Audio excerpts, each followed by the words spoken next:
Welcome everybody, my name's David Wood and I'm going to set out a few opening thoughts about this vital syllabus project. And I will start with the why. Why is this project important in my view? And it comes down to this. It comes down to the fact that every serious discussion about significantly improving the future turns into a serious discussion about the need to significantly improve education. So for example, when I'm talking to people about disruptive trends and convincing them that AI is going to change the world in many ways, or that other disruptive trends are going to have big impact, people will then suddenly think, oh, if what you say about disruptions ahead is correct, then what should we be teaching our youngsters? What should my daughter, my nephew, my niece be learning as a career? And what should we ourselves be learning or indeed unlearning? And my answer to that has been many things over the years. I've listed a number of skills which I believe are of vital importance. And my answer now will be this vital syllabus website. And again, people say, you've convinced me, we should be learning more about such and such skills. Well, where can we find reliable information and assistance about these skills and principles that will matter most in the 2020s and beyond? And again, my answer is going to be the vital syllabus site. In more detail, I think education today does many things very well, but there are at least 6 ways in which it tends to fall significantly short of what it needs to provide to people. And I'm talking about education of all ages here. So it's education for youngsters and education for some of us older folk who want to learn new skills. The first thing is that most educational processes tend to assume a reasonably constant rate of change, or that change will take place within well understood parameters. But in reality, in the 2020s and beyond, there's going to be a phenomenally increased rate of change, which will be challenging to anticipate. Therefore, a whole bunch of futurist skills, foresight skills, need to be elevated. There's going to be much more diversity. There's already more diversity than ever before, but I'm not just talking about diversity of ethnic background or culture. There will be a growing variety of people in our midst who are enhanced in different ways. And we will all need to learn the skills of coexisting with different kinds of AIs. Another issue is that as well as having more knowledge floating around than ever before, there is more irrationality. There are torrents of destructive distortions that are leading people, if we are not careful, astray. So the skills of critical thinking, of collective intelligence, are much more important than ever before. Another issue is that traditional education tended to assume a reasonably well understood, a reasonably common set of moral and ethical principles, whereas the roots, the grounding of the traditional moral and ethical principles has been challenged very widely. That's in some ways good, but in some ways bad. It leaves people adrift, and something needs to be put in that place. Then there's the issue of an impending post-scarcity. A great deal of our education in the past has been coping with scarcity, and we need to start adjusting to coping instead with abundance. And the 6th aspect of a change that's necessary is to stop thinking of education as preparation for work, preparation for a career, but education instead as being a citizen, an engaged, informed, active citizen that determines by themselves their future rather than slotting into one of a preset number of career options. So that was the why. The next question is who? Who will be involved? Who is well placed to answer these questions and provide the vital syllabus? Indeed, what will be in that vital syllabus and how will it be gathered? And the answer to the who is London Futurists, or at least a subset of London Futurists. After all, there are many people, as I said, who believe that in order to improve the future of humanity, the practice of education needs to be elevated. But I think there are special insights within this London Futurist community, the designers of this course, about four things: about the unprecedented transformational potential of emerging technologies, NBIC, and others.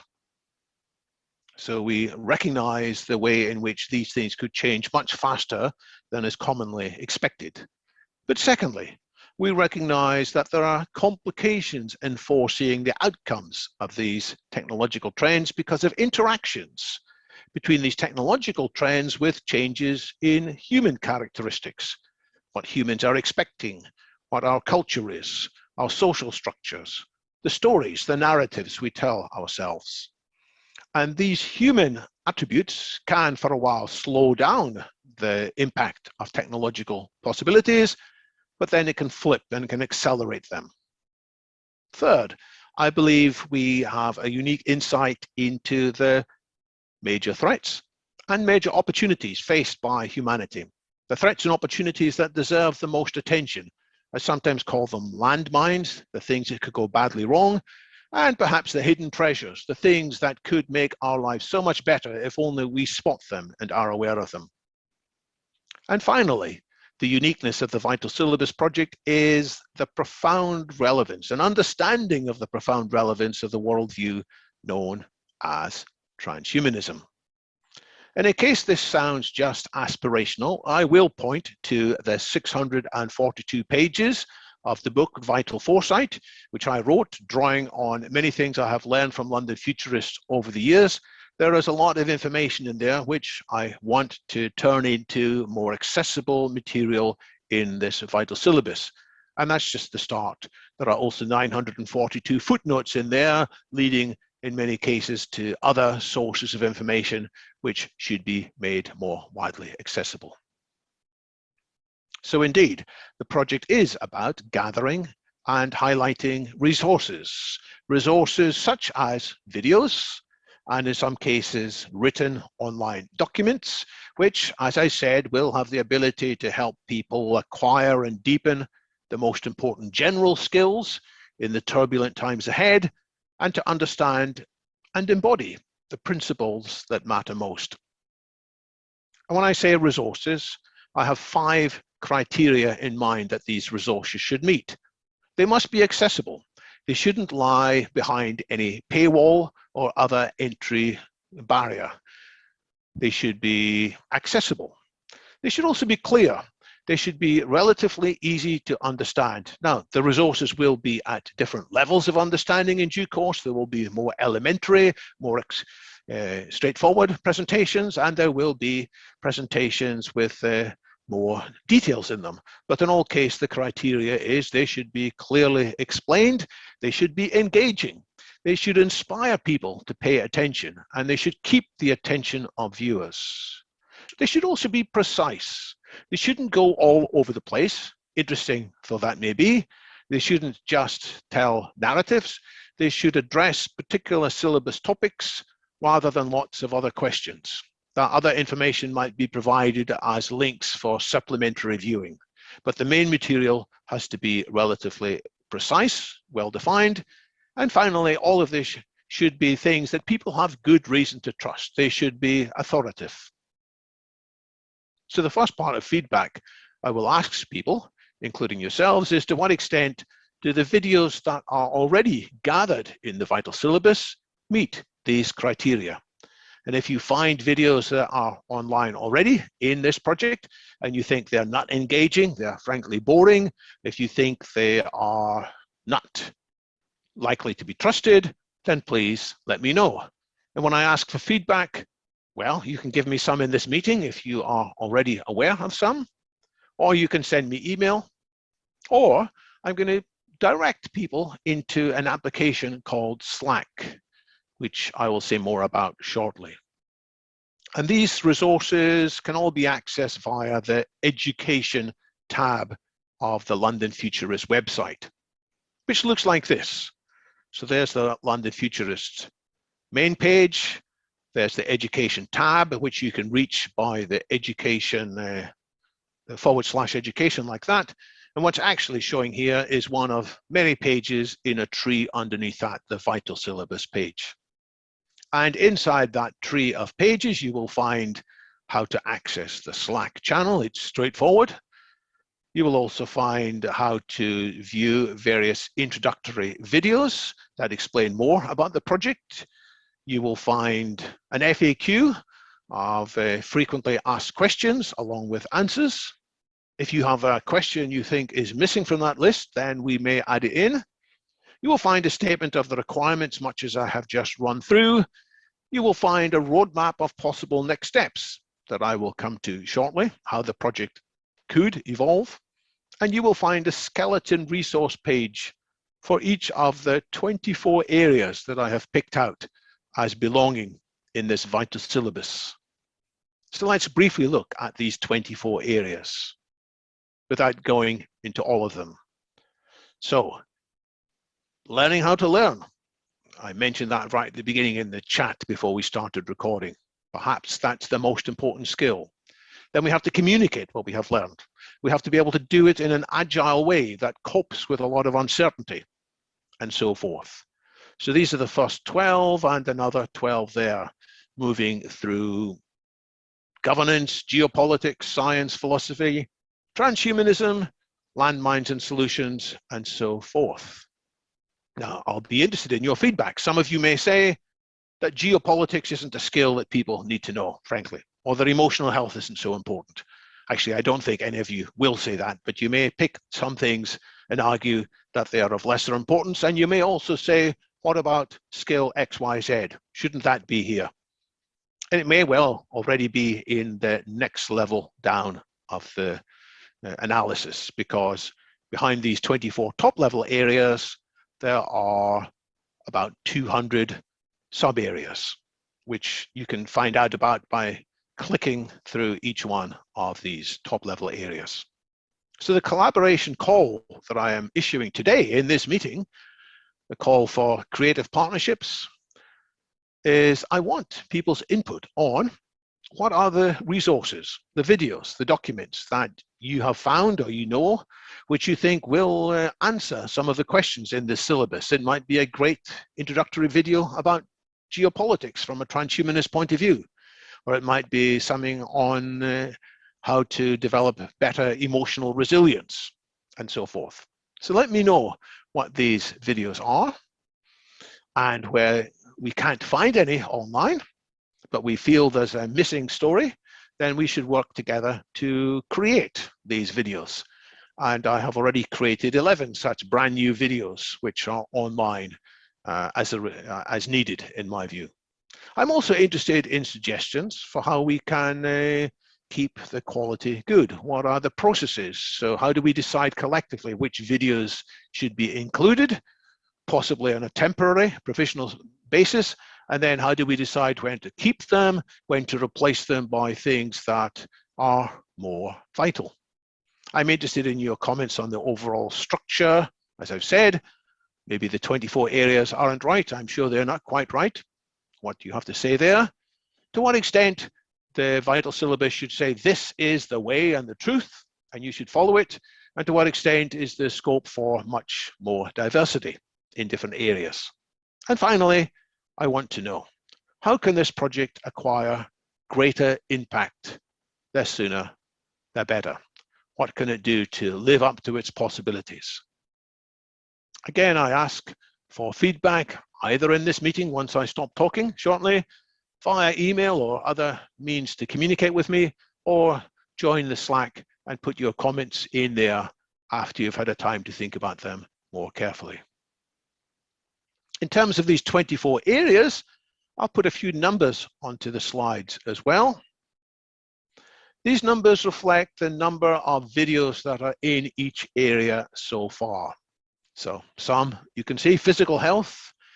Most of these 8 are to do with transhumanist views on super longevity, the scope for more. There's a lot on the singularity, the growth of artificial general intelligence, Other areas are currently lagging behind. When I add in 2 more videos providing an overall introduction, then at the present count, there are 63 such videos in the project. And if I look at where it was 1 week previously, it was 40. So that's some encouraging progress. So what's next? I've looked at the why this project is important. I've suggested who should be involved, what we're creating, to some extent how we would do that joint creation and curation. I want to look now at what's next. What's the future for this project? How is this project likely to evolve and reach wider success? So I'm going to look briefly at some goals, and then as a project manager, I will look at risks to the project, ways in which the project might fail to live up to my high hopes for it. And as well as looking at the risks, well, I will also look at potential answers to these risks, the opportunities. So in terms of what's next, here's a very rough roadmap of where we might get to. So if I look 20 months out, if I look at the end of next year, we could talk about how many videos should be in the project by then, but I think that's not an end goal. That's more of a means. So I aspire that by that stage, the project will be well recognized by universities around the world, significant universities, who will say to their students, you know what, there's a great resource that covers a lot of what you need to know. Go and join the Vital Syllabus. Or there will be major newspaper articles. So that's endorsements.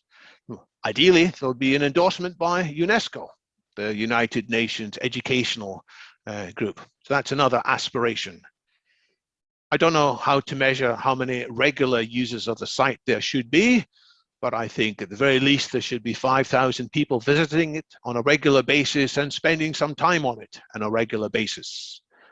And by this stage, it should be scalable, financially stable, that as it requires more and more resources, that is covered by a good financial plan. Currently, the project is entirely hosted inside the infrastructure owned by London Futurists. Most likely, it deserves its own standalone website. So that's looking further ahead. So what do we need to do in the shorter term so that something like that is possible?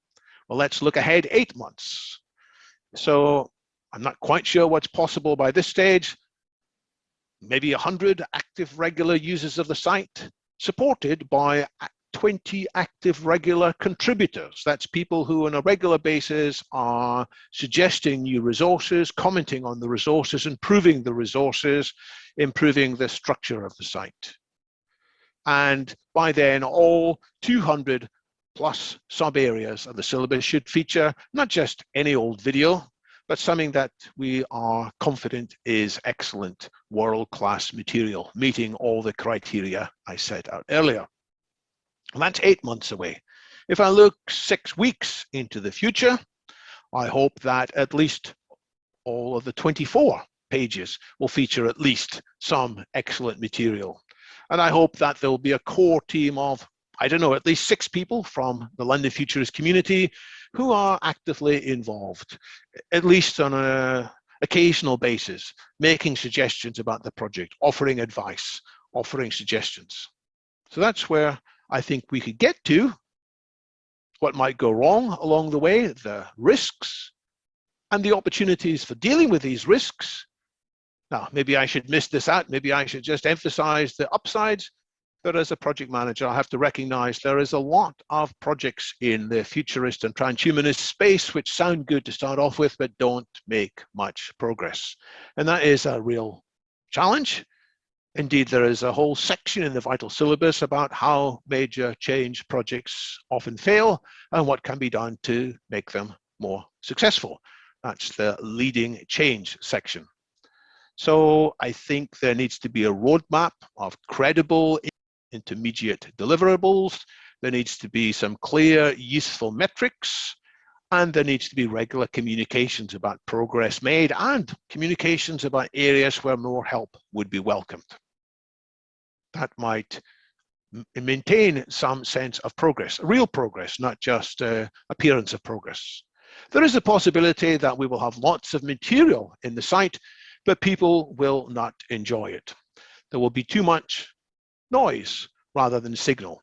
So we need to check on a regular basis what is truly the good material to be included. And we need to clarify amongst ourselves what standards we are using to admit material on a provisional basis and then on a longer term basis. And we might have lots of good material, but it might not be so vital. We have to keep it vital.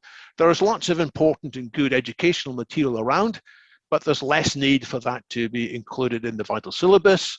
The vital syllabus is stuff that is underrepresented, existing in other educational initiatives. Then we could have bottlenecks. There could be lots of people who are finding candidate material and they're not going forwards. Well, there is a section in the vital syllabus for how to deal with bottlenecks and difficulties. It's the agile discipline, which includes regular project retrospectives, in which I will ask people who are involved to give their comments on what's working well and what's not working well, what they have achieved and what they would like to achieve next, but what might be blocking them from going forwards. Then there's the risk that we will produce material, but we won't get the result we are expecting. We must not delude ourselves by just thinking ourselves, this is great. We need to measure in some ways what use is being made, to what extent people are delighted by what they find. So we need analytics for insight about actual engagement. And yes, we need the skills of marketing and communications, which are not bad words, they're very important, good disciplines. And there is scope for interesting, difficult relationships with other similar projects, and we need to be clear about that. The two biggest risks are on the final page, the risks that users fail to find value in the site, whereas what I believe should happen, can happen, is that people will come to the site and explore and say, wow, this is a good answer to a question that's been bugging me for a while. So we should have compelling answers there. We should leave people with a positive, credible vision for how a significantly better future can be attained. We should leave people ideally with some enjoyment and inner satisfaction as they feel they are developing a sense of mastery of key skills and principles. And there should be material there which they are happy to repurpose in line with the statements on the website. They can repurpose this material for their own projects with their own students. So we should be able to measure at least some of that. The other way the project could go wrong is that potential contributors, the groups of people within London Futurists, fail to engage in the project. But I hope that people will understand the critical importance of this project. They will expect that although there are small numbers to start off with, there can be more and more momentum as more people become involved. There's a kind of exponential potential takeoff here, provided we get the architecture right. There is an appreciation that more people can make valuable contributions of different sorts. Some people will be skilled at communications and marketing. Some people will be skilled in website design. Some people will be skilled in one area of the syllabus and so forth. And lastly, I expect that more people will have a desire to make an active, substantial difference to the future of the world via this project. So that's my statement of why, who, what, how, and what next. I'm very interested to hear comments, suggestions, questions from any of you.